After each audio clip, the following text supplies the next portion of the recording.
कि जीना मरना तो एक बार है, तो डर किस बात का है? जब मरना एक बार है तो डर किस बात का, चाहे सर्प हो चाहे शेर हो। लेकिन अब ये बन जाए जब, तो अब आश्वासन ही आश्वासन रह जाए कि बोर्ड बनेगा, जनजात सर्टिफिकेट बनेगी, उसके बाद कुछ भी नहीं बने।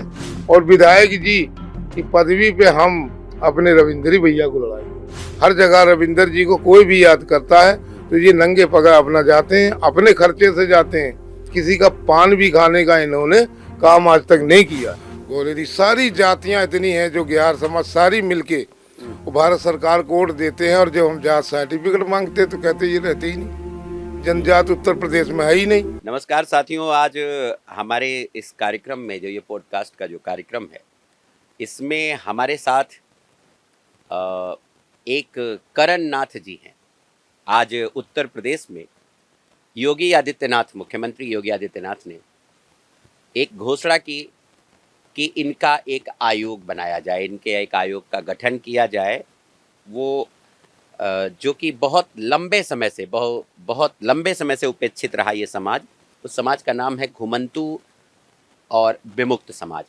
विमुक्त और घुमंतू समाज से ही आने वाली एक जाति होती है सपेरा जाति। सपेरा, नाट, ढेर सारी जातियां इसके पहले भी हमारे साथी ने बताया। तो वो जातियों में एक सपेरा जाति होती है। और मैं तो अपने को सौभाग्यशाली ये समझ रहा हूँ कि इंटरव्यू बहुत से साक्षात्कार किए, बहुत से नेताओं के किए, बहुत से लोगों के किए।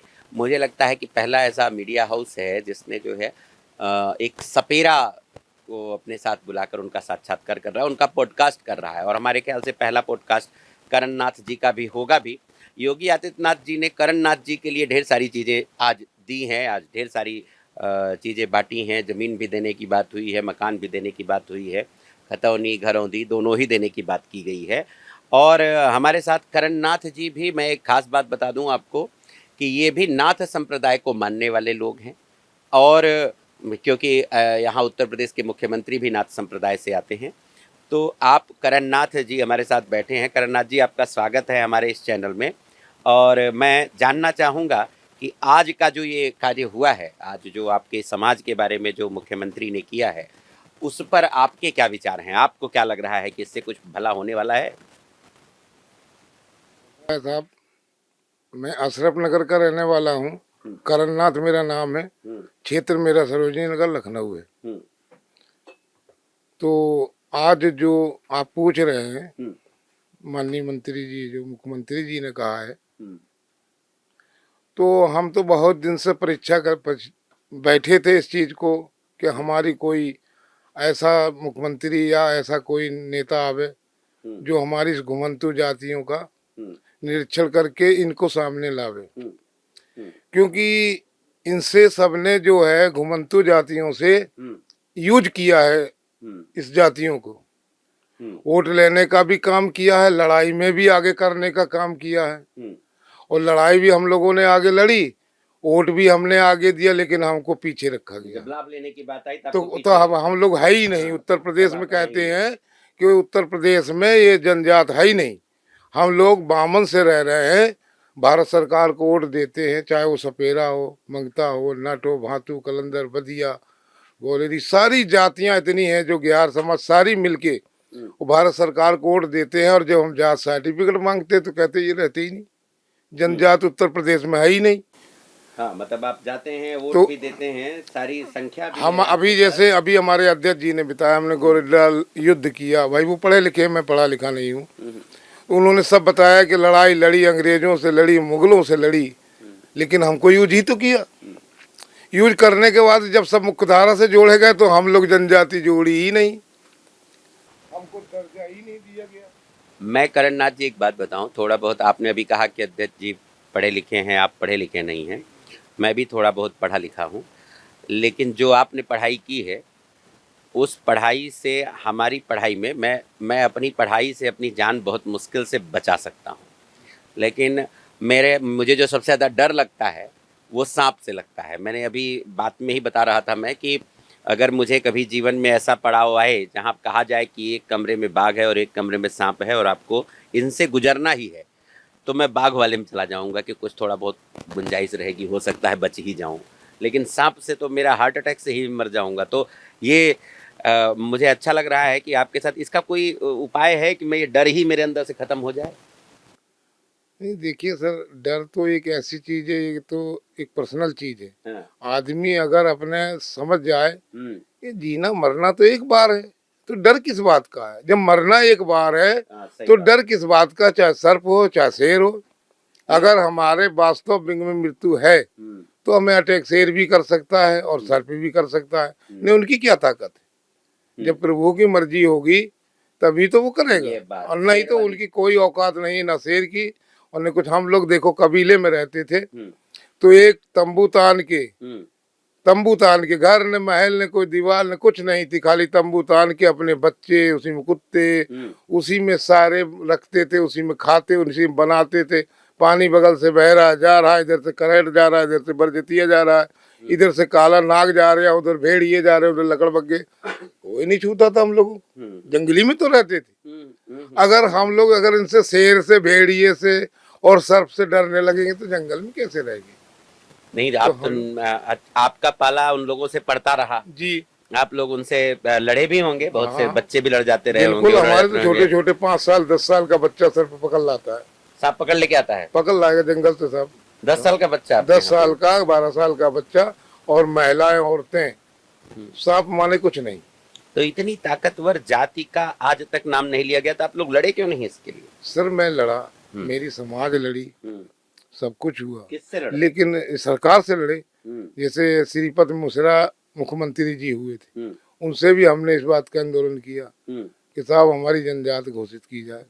हमारे बच्चे पढ़ते लिखते हैं, उनका जनजाति सर्टिफिकेट नहीं मिलता, तो उन लोगों को जो है इस सरकार के आरक्षण का लाभ नहीं मिल पा रहा, तो हमारी जनजाति घोषित की जाए। मेरी सुनी ही नहीं गई। और इस तरीके से कितने मुख्यमंत्री हुए, 10 व 4 बहुत बार हम गए सरकार पे, लेकिन हमारी कुछ नहीं सुनी गई। ये सरकार आ गई कि मुलायम सिंह सरकार आ गई 1991, जब से आज तक हमको यूज किया, इन्होंने भी कुछ नहीं किया। फिर कहने लगे दलित सरकार आ रही है, मायावती। अरे दलित तो दलित वहीं पे ही दलित-दर बन गई। दलित का आज तक कोई कार्य हुआ ही नहीं सर। अच्छा। और हाँ, लेकिन जैसे दीनदयाल उपाध्याय जी की एक तमन्ना थी कि आखिरी व्यक्ति तक पहुंचने का, योजना का, आज जो है भारतीय जनता पार्टी आखिरी व्यक्तियों तक पहुंचने का काम किया। वो आखिरी व्यक्ति कौन थे? हम लोग जनजाति, जो आज तक कोई सरकार इस आखिरी व्यक्ति तक पहुंचा ही नहीं। आज उनका सपना दीनदयाल जी का साकार होने जा रहा है, जो हमारी आखिरी व्यक्ति तक ये योजना है। और आज माननीय मुख्यमंत्री जी ने हम लोगों का बोर्ड बनाने की जो घोषणा की है, अब बहुत अच्छी बात है। लेकिन अब ये बन जाए जब, तो अब आश्वासन ही आश्वासन रह जाए कि बोर्ड बनेगा, जनजाति सर्टिफिकेट बनेगी, उसके बाद कुछ भी नहीं बने, तो हम क्या जाने? अंधेरा जब जाने जब अकबर देखे। ठीक बात। हमको जमीन मिल जाए, हमको घर मिल जाए, हमारा बोर्ड बन जाए, हमें सर्टिफिकेट बन जाए, तब हम जानेंगे कि हाँ हमारा सपना साकार हो गया। अब मुंह से तो कहती रही सारी दुनिया, जितने भी आएंगे, अभी MP आएगा, विधायक आएगा, आपको घर दे देंगे, आपकी जाति बन जाएगी, आपको ये जमीन मिल जाएगी, आप किसी कोई कुछ नहीं करता। तो आज भी कहा गया है, अभी हमको दिया तो कुछ नहीं, अब इसे हम फूल जाए, गर्व करेंगे हमको मिल गया। कहाँ मिल गया? जब मिल जाएगा तब हम जानेंगे कि आज हमको माननीय जी ने दिया। जैसे कि हमारे जो मच्छिंद्र नाथ हुए थे सतयुग में, तो मच्छिंद्र नाथ ने समाज का जग का कल्याण करने के लिए उनकी उत्पत्ति हुई थी। तो इसका मतलब आप... और मच्छिंद्र नाथ ने गोरखनाथ की उत्पत्ति करी थी समाज के कल्याण के लिए, जग का भला करने के लिए। अब गोरखनाथ से आदित्यनाथ आए हैं, जो समाज का कल्याण कर रहे हैं, समझ रहे हो? और आज तक जितने भी आए, सिंह आए, सिंह आए, जितने मुख्यमंत्री प्रधानमंत्री, उन सिंहों ने हमारी कोई सुनवाई नहीं करी। नाथ का सुना नाथ नहीं। नाथ ने, हे नाथ तेरी बड़ी बड़ी माया है, जो आज हम लोगों की, गरीबों की और इस घुमंतु जात की, बंगाली सपेरा, नट भातु कलंदर बदिया, जितना भी त्रिकुटा था, सबकी आज नाथ ने सुनी। तो नाथ ही सबकी सुनता है, नाथ तो एक ही है। तो योगी आदित्यनाथ को तो लगातार बताया गया कि क्षत्रिय हैं, ठाकुर हैं। आज आपने जोड़ दिया कि वो जो है घुमंतु समाज के ही हैं। नहीं नहीं, घुमंतु समाज के नहीं है, मेरे गोरखनाथ पीठ से हैं। हाँ। ये गुरुमुख है हमारे गोरखनाथ से।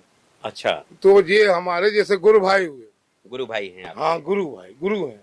जैसे हमारे जहाँ से गोरखनाथ थे, उसी पीठ से ये आए, गोरखनाथ समाज से। तो आप अपने मुख्यमंत्री को बताइए भाई कि हम, आपका समाज जो है बहुत बड़ा हो गया है, बहुत विशाल हो गया है। और आपकी परसेंटेज क्या है आपका? हमारे कितने प्रतिशत में हैं आप लोग? मतलब कुछ हम लोग जो है मादा रखते हैं? ये जो जनजातियां समाज है हमारी, कम से कम नहीं ज्यादा तो उत्तर प्रदेश में 10 से 15 करोड़ होगी। 10 से 15 करोड़? हाँ, उत्तर प्रदेश में जैसे सारी समाज है हमारी, जो बहुत संख्या में है।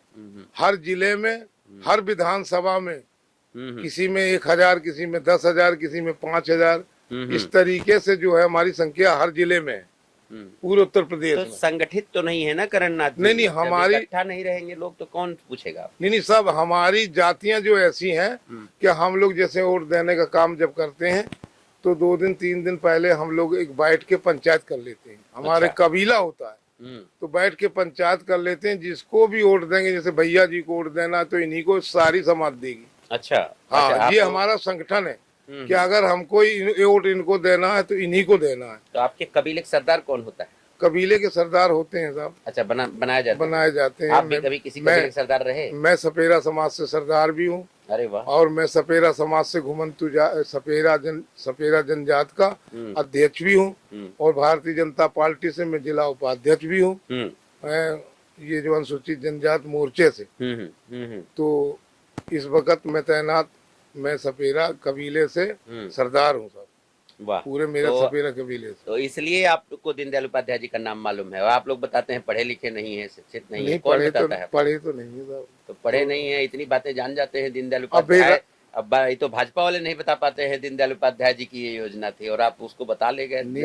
साहब, हमने वो प्रौढ़ शिक्षा में रातों स्कूल पढ़ी थी। हाँ।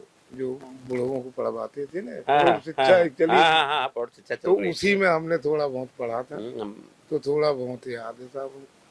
तो वही हमने आपसे बताया। तो ये बात है कि हम लोग जो है, हमारी समाज जितनी भी है।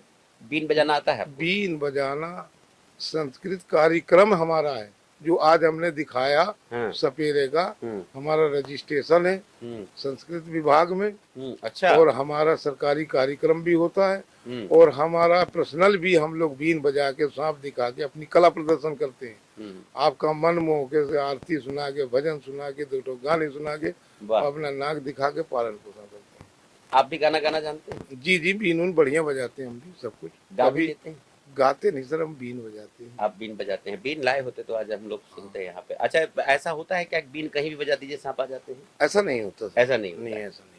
सांप कहीं भी मतलब अगर हो, लेकिन बीन से प्रभावित होते हैं, ये बात सच है? देखिए, बीन की तरंग एक अलग होती है। और बीन तो ये बनी है समाज के लिए, सुनाने के लिए, भजन आरती गाने के लिए। ये संगीत प्रोग्राम है।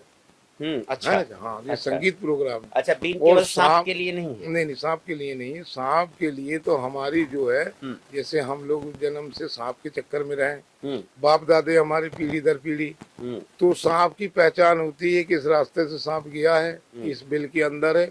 अगर हम उसको देख लेंगे तो पहचान लेंगे इसमें सांप है। बिल देख के जान जाएंगे? हाँ, वो केंचुली भी छोड़ देते हैं, तो उस केंचुली से इतना अर्थ लग जाता है कि इस क्षेत्र में इतने मीटर तक की दूरी में सांप होगा। उसको हम लोग ढूंढ लेते हैं। अगर बाजी चांस काट लेता है तो उसका उपचार भी हमारे पास है। हम लोग डॉक्टर पे नहीं जाते, अच्छा। जड़ी बूटी द्वारा उसको हम ठीक भी कर लेते हैं गारंटी से। तो ये जो सांप काटने से बहुत से लोगों की मृत्यु हो जाती है, अगर वो आपके पास पहुंच जाए बच जाएंगे? अगर जीवित है, सांस चल रही है, हमारी दवा पी सकता है, सांप दवा हमारी पी सकता है, तो उसको हम बचा लें। दवा एक हमने देखा था, हमारे गांव के पास ही एक लोग थे जिनके पेड़ था एक, उसी की पत्ती जो है पीस के वो कान में, आंख में, नाक में डाल देते थे अगर मुंह बंद हो गया है तो। कई बार बच जाता था आदमी। हाँ, बच जाता था। वो उसका नाम सेत वरुआ होता है। अच्छा। एक गुलीसर होती है, एक काली पहाड़ होती है। अच्छा। 3-4 मेल की दवा होती है, जो पौधे होते हैं। एक बेलदार होता है, एक पौधा होता है। ऐसा भी कोई होता है क्या कि खा के चले जाओ तो सांप काटेगा भी, कुछ नहीं होगा? नहीं, ऐसा नहीं होता। हाँ? ऐसा नहीं होता, क्योंकि इसका जो विष है ब्लड से चलता है। हाँ। अगर आपको काट लेगा तो ब्लड से चलेगा जहर, और इसका जहर अंदर जो फेफड़े हैं, हम्म।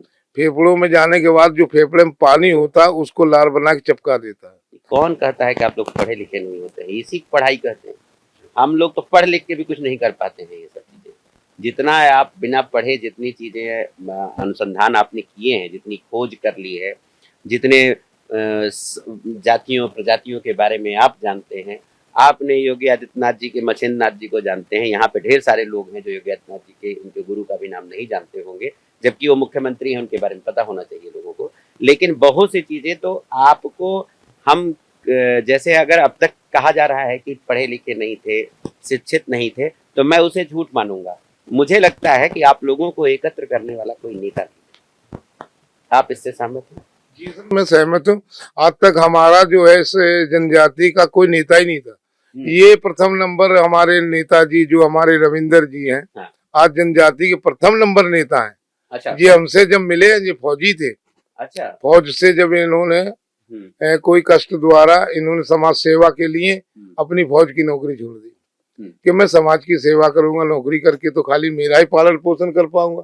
और समाज की सेवा के लिए इन्होंने फौज की नौकरी छोड़ के समाज सेवा में आए।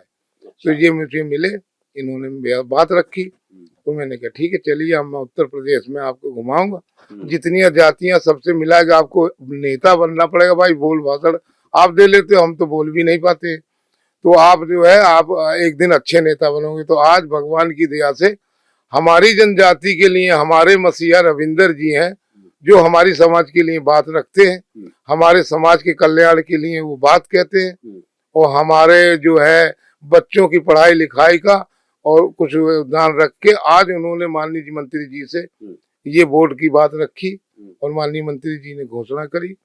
तो हमारे रविंदर भैया ही ने किया जे, और हमारी जनजाति अगर चाहेगी, एकता रहेंगे हम लोग। वैसे तो हम लोग बहुत एकता में है पूरे उत्तर प्रदेश में, जा घूमे, और हमारे रविंदर जी जैसे बोर्ड बन जाएगा और जनजाति की हमको जब कभी टिकट मिलेगी तो आगे मंत्री जी और विधायक जी की पदवी पे हम अपने रविंदर भैया को लड़ाएंगे। अच्छा, रविंद्र अभी आप नेता मान चुके हैं रविंद्र जी? यानी पूरा देश को हमने मनाया, और पूरा देश इनको नेता मानती है, सबके लिए जान देते हैं, सबके लिए दौड़ दौड़ के जाते हैं, चाहे वो रायबरेली हो, चाहे वो आपका खीरी लखीमपुर हो, चाहे इटावा हो, चाहे मैनपुरी हो, चाहे आपका कहीं भी सुल्तानपुर हो, हर जगह रविंदर जी को कोई भी याद करता है तो ये नंगे पगा अपना जाते हैं, अपने खर्चे से जाते हैं।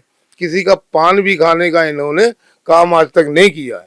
इसलिए हमारे नेता रविंदर जी जैसे नेता आज तक नहीं है कोई भी, पहले तो था ही नहीं कोई जनजाति में, आज ये निकल के आए तो आज हम लोगों को थोड़ी चेतना मिली है, आंखें हम लोगों को खुली है कि भाई हमारा कोई नेता है तो रविंदर है, जो कि हमारी समाज की बात रख सकता है। मैं मानूं कि भविष्य में उत्तर प्रदेश के सदन में सपेरा, नट, मंगता, घुमंतू समाज के लोग भी विधायक बन के बैठेंगे, आपको लगता है? अब साहब जब हमारा वोट बन जाएगा तो आरक्षण हमको मिलेगी, तो कोई तो हमको टिकट देगा, तो हमारा भी एक सांसद या हमारा भी विधायक बैठेगा, तो हम लोगों का आगे समाज का कल्याण हो जाएगा।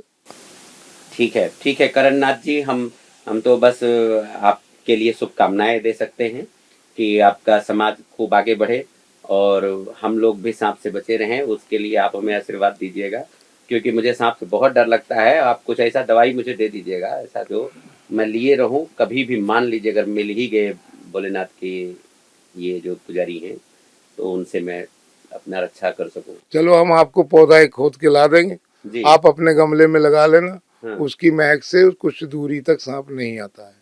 अरे वाह। जैसे कोबरा है, कराइट है, वाइपर है, ये 3 प्रजातियां सबसे ज्यादा वायरल करूंगा अगर ऐसा कर दिया आपने। नहीं पेड़ हम दे देंगे, रविंदर जी लाएंगे जी। सब, हम तो यहाँ तक पहुंच ही नहीं पाएंगे, पता नहीं गाड़ी से आए, तो हम पेड़ दे देंगे आपको, रविंदर जी दे देंगे, आप गमले में लगा लेना। हम आपके पास आ जाएंगे, हम आपसे मिलने आ जाएंगे। बहुत अच्छा लगा करणनाथ जी। और हमारे साथ घुमंतू समाज के अभी तक तो हम लोग जानते भी नहीं थे विमुक्त और घुमंतू समाज में होते कौन कौन से लोग हैं, लेकिन इन लोगों ने तो हमें बताया कि कुछ कभी पहले तो रविंद्र जी ने बताया कि लगभग 200 प्रजातियां हैं, फिर पता चला है कुछ लोग 17 कह रहे थे, कुछ लोग 12 कह रहे थे।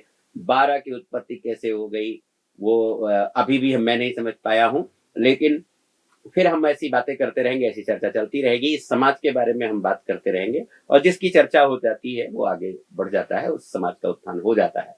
तो चर्चा इसी में हम बने रहेंगे। तब तक के लिए नमस्कार।